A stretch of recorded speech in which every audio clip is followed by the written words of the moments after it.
നമസ്കാരം. ഇന്ന് ഹാപ്പി ശിവരാത്രി. എനിക്ക് രണ്ട് കാര്യങ്ങൾ പറയാനുണ്ട്. രാവിലെ ഒരാൾ എന്നോട് ചോദിക്കുകയാണ്, ഈ ശിവലിംഗത്തിന് മാത്രം എന്താ ഇത്ര പ്രത്യേകത എന്ന്. ഈ ചോദ്യം എന്നെ ചിന്തിപ്പിച്ചു. അതാണ് ഇങ്ങനെ ഒരു വീഡിയോ നിങ്ങളുമായിട്ട് പങ്കുവയ്ക്കാനുള്ള കാരണം. ശിവലിംഗം എന്ന് പറയുന്നത് ബ്രഹ്മാണ്ടവുമായി ബന്ധപ്പെട്ട ഒരു വിഗ്രഹമാണല്ലോ. ഭാരതീയ സംസ്കാരമനുസരിച്ച് ദൈവത്തെ മാത്രമല്ല മറ്റു പല ജീവജാലങ്ങളെയും ആരാധിക്കുന്ന ഒരു സംസ്കാരം അല്ലേ. ഈ സംസ്കാരം നമുക്കുണ്ട്.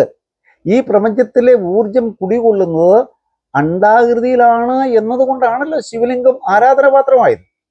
അതായത് ശിവലിംഗത്തിൻ്റെ ഷെയ്പ്പ് അണ്ഡാകൃതിയാണ്. ശിവലിംഗം എന്ന് കേൾക്കുമ്പോൾ പലർക്കും അതൊരു കെട്ടുകഥയായി തോന്നാം അല്ലേ. അതെന്തുമായിക്കൊള്ളട്ടെ, നമുക്ക് അതിൽ ഏറെ പ്രയോജനകരമായ ഒരു പരിവേഷം കൊടുത്താലോ. അതിനായി ജോർജ് നെടുമ്പാരുടെ ഇൻസ്പിറേഷൻ ത്രില്ലിലേക്ക് ഏവർക്കും സ്വാഗതം. പ്രിയപ്പെട്ടവർ, നമുക്കറിയാം എല്ലാ ദൈവസ്വരൂപങ്ങളും ശക്തി സ്വരൂപങ്ങളാണ് അല്ലേ, ഊർജ സ്രോതസ്സുകളാണ്. പരമശിവൻ്റെയൊക്കെ ഇച്ഛാശക്തി, അവരുടെയൊക്കെ വിൽ പവർ എന്തായിരിക്കും അല്ലേ. അതുകൊണ്ട് തന്നെയാണ് ഇച്ഛാശക്തിയും മനോധൈര്യവും ഒക്കെ നൽകി അനുഗ്രഹിക്കാൻ മഹാദേവന് സാധിക്കുമെന്ന് ഭക്തന്മാർ വിശ്വസിക്കുന്നത്. എന്നാൽ ഈശ്വരനെ ജപിച്ചുകൊണ്ട് മാത്രം ഇരുന്നാൽ ഈ ഗുണം ആർജിച്ചെടുക്കാൻ സാധിക്കണമെന്നില്ല. അതിന് നിങ്ങളെ സഹായിക്കുന്ന ചില ചിന്തകളാണ് ഇന്ന് ഈ വീഡിയോയിൽ നിങ്ങളുമായിട്ട് പങ്കുവയ്ക്കുന്നത്. ഏത് ദുർഘടാവസ്ഥയും ആത്മവിശ്വാസം പുരിക്കുന്ന പുഞ്ചിരി കൊണ്ട് നേരിടണമെങ്കിൽ എന്തു വേണം? മനസ്സിനാരോഗ്യം വേണം, വേണ്ടേ? നഷ്ടപ്പെടുന്നത് തിരിച്ചു പിടിക്കാനും ദുരിതങ്ങളെ അതിജീവിക്കാനും ആത്മവിശ്വാസമില്ലാതെ പറ്റില്ല. ജയിക്കാനും കരയുന്നിടത്തുനിന്ന് ചിരിക്കുവാനും പരിഹാസത്തിന് മുമ്പിൽ തലയുയർത്തി നിൽക്കുവാനും ഒക്കെ നമുക്ക് ആത്മധൈര്യമില്ലെങ്കിൽ സാധിക്കില്ല. സാധിക്കുമോ? മഹാദേവനിൽ നിന്നും മാത്രമല്ല, അതിന് നിങ്ങളുടെ ഏത് ഇഷ്ടദൈവത്തിൽ നിന്നും ഈ ആത്മധൈര്യം ആർജിച്ചെടുക്കാൻ സാധിക്കും. അതിനായി ഒന്ന് ശ്രമിച്ചാൽ മാത്രം മതി. ഇനി ദൈവത്തിൽ വിശ്വാസമില്ലെങ്കിലും ഈ ഇച്ഛാശക്തി നമുക്ക് ചുറ്റുമുള്ള അണ്ഡകടാഹത്തിൽ നിന്നും ആർജിച്ചെടുക്കാൻ സാധിക്കും. ഉദാഹരണം പറയാം. നമ്മൾ സൂര്യരശ്മികൾ ഇങ്ങനെ ചിതറിക്കിടപ്പുണ്ടല്ലോ. അങ്ങനെ ചിതറിക്കിടക്കുമ്പോൾ നാം അതിൻ്റെ ശക്തിയെക്കുറിച്ച് അറിയാറുണ്ടോ? മറിച്ച് സൂര്യപ്രകാശത്തിന് അഭിമുഖമായി നിങ്ങളൊരു ലെൻസ് പിടിച്ച് നോക്കിക്കേ. ആ പ്രകാശം ലെൻസിലൂടെ കടത്തിവിട്ട് അതിനൊരു ബിന്ദുവിൽ കേന്ദ്രീകരിക്കുമ്പോൾ അത് ചില വസ്തുക്കളെ കത്തിക്കാൻ പറ്റിയ താപോർജ്ജമായി മാറുന്നു. നമ്മളൊക്കെ പരീക്ഷിച്ചിട്ടുണ്ടാവും ചെറുപ്പത്തിലെ. ഏകാഗ്രതയുടെ ശക്തിയാണിത്. ഈ ശക്തി ലഭിക്കുന്നതിന് വേണ്ടിയാണ് ഈശ്വരനിൽ വിശ്വസിക്കണമെന്ന് പറയുന്നത്. ശിവൻ ധീരനും സ്നേഹവാനും മാത്രമല്ല, ഒരു ശൂരനും കൂടിയാണെന്ന് നമുക്കറിയാലോ.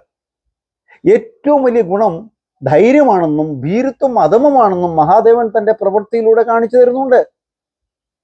ഇവിടെ പ്രസംഗിച്ചതുകൊണ്ടോ പൂജ ചെയ്തുകൊണ്ടോ തിയറികൾ പറഞ്ഞതുകൊണ്ടോ നിങ്ങളുടെ മനോനിയന്ത്രണവും ഇച്ഛാശക്തിയും ഉണ്ടാകണമെന്ന് ഒരു നിർബന്ധവുമില്ല. അതിനായി മനസ്സുകൊണ്ട് ഉറച്ച തീരുമാനമെടുത്ത് പ്രവൃത്തികൾ ചെയ്യേണ്ടതുണ്ട്. ഈ കാര്യം നിങ്ങൾ അറിഞ്ഞുകൊണ്ട് തന്നെ ബോധപൂർവം ചെയ്യുമ്പോൾ അത് നിങ്ങളിൽ നടക്കുന്ന വലിയൊരു മാറ്റത്തിന് തുടക്കമാണ്. സ്വയം ബോധ്യപ്പെടുത്തലിന് അത് വഴിതെളിക്കും. തന്നോട് തന്നെ ചോദ്യങ്ങൾ ചോദിക്കാൻ അത് കാരണമാകും. ഈ സ്വയം പരിശോധന കൊണ്ട് നമുക്ക് തന്നെ സ്വയം വിലയിരുത്താൻ സാധിക്കും. പക്ഷെ നിർഭാഗ്യമെന്ന് പറയട്ടെ, എല്ലാവർക്കും ചോദ്യങ്ങൾ പുറത്തേക്ക് ചോദിക്കാനാണ് ഇഷ്ടം. എപ്പോഴാണ്, എവിടെയാണ്, എങ്ങനെയാണ്, എന്തിനാണ്? അന്വേഷണങ്ങളിലെ ശരമുന ഇടയ്ക്കെങ്കിലും നമ്മുടെ നേരെ ഒന്നാകട്ടെ. അത്രയും മതി സ്വയം തിരിച്ചറിയാൻ. ഇങ്ങനെ നമിച്ചും ജപിച്ചും മാത്രം ഇരിക്കുന്നവരോടാണ് ഞാൻ ഈ പറയുന്നത്. നിങ്ങൾക്ക് നിങ്ങളെ തന്നെ തിരിച്ചറിയാൻ സാധിച്ചില്ലെങ്കിൽ പിന്നെ ദൈവത്തിന് എന്ത് ചെയ്യാൻ സാധിക്കുമെന്നാണ് ഈ പറയുന്നത്. നിങ്ങൾ ശ്രദ്ധിച്ചിട്ടുണ്ടോ ഈ കാര്യം? നമുക്ക് അനുകൂല സാഹചര്യങ്ങൾ എപ്പോഴും ലഭിക്കണമെന്ന് ഒരു നിർബന്ധമില്ല. ഏത് സാഹചര്യത്തെയും നിങ്ങൾ കീഴടക്കാൻ സാധിക്കുമെന്ന് നിങ്ങൾ പൂർണ്ണമായിട്ട് അങ്ങോട്ട് വിശ്വസിച്ചേക്കുക. ഈ നിമിഷം മുതൽ വിശ്വസിക്കാമോ? ഈ വിശ്വാസം എന്ന് പറയുന്നത് കാണാത്ത കാര്യങ്ങൾ ഉറപ്പാണല്ലോ. ദൈവത്തെ ആരും കണ്ടിട്ടുമില്ല. എന്നാൽ ഈശ്വരൻ ഉണ്ട് എന്ന് ഉറപ്പായി വിശ്വസിക്കുന്ന പോലുള്ള വിശ്വാസത്തിന്റെ കാര്യമാണ് ഞാൻ ഈ പറഞ്ഞത്. ഈ മനോനിയന്ത്രണത്തിനു കൂടി വേണ്ടി എന്താ? മനോനിയന്ത്രണത്തിനു കൂടി വേണ്ടിയാണ് നാം ഈശ്വരനിൽ വിശ്വസിക്കുന്നത്. അപ്പോൾ പിന്നെ നമ്മുടെ മനസ്സിലേക്ക് ദുഷിച്ച വികാരങ്ങളും നിഷേധകരമായ ചിന്തകളും ഒക്കെ കടന്നു വരുമ്പോൾ നമ്മൾ എന്താ ചെയ്യുന്നത്? ഈശ്വരനോട് പ്രാർത്ഥിക്കുകയല്ലാതെ എന്താ മാർഗം? ഈശ്വര, ഈ ദുർവിചാരങ്ങൾ എന്നിൽ നിന്നും മാറ്റിക്കളയണമേ എന്നല്ലേ നമ്മൾ പ്രാർത്ഥിക്കുന്നേ. ഇങ്ങനെയൊക്കെയാ പ്രാർത്ഥിക്കുന്നത്. പക്ഷേ സംഭവിക്കുന്നത് എന്താ? പ്രാർത്ഥനയും പാപമോചിക്കലും വീണ്ടും പാപം ചെയ്യുന്നു. ഇത് തന്നെയാണ് വിശ്വാസികൾക്കിടയിൽ സ്ഥിരം ആയിട്ട് നടക്കുന്ന ഒരു പരിപാടി.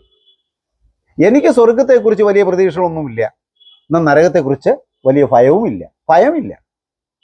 പാപം ചെയ്യലും ക്ഷമിക്കലും വീണ്ടും പാപം ചെയ്യലും ഒരു പ്രയോജനമില്ലാത്ത പരിപാടിയാണ്. അതിന് പകരമായിട്ട് നമുക്ക് ഇങ്ങനെ ഒന്ന് ചിന്തിച്ചാലോ? തെറ്റുകൾ സംഭവിക്കുമ്പോൾ, നിഷേധ വികാരങ്ങൾ നമ്മെ അലട്ടുമ്പോൾ, അത് നമ്മുടെ ആത്മനിയന്ത്രണത്തിനും വളർച്ചയ്ക്കുമുള്ളൊരു അവസരമായി കാണുകയും സ്വയം നിർദ്ദേശങ്ങൾ നൽകി ക്രിയാത്മകമായ പ്രവർത്തിക്കുകയും ചെയ്താൽ നിങ്ങൾ തന്നെയായിരിക്കും തത്വമസി, നിങ്ങൾ തന്നെയായിരിക്കും ഈശ്വരൻ. All the best. Thank you.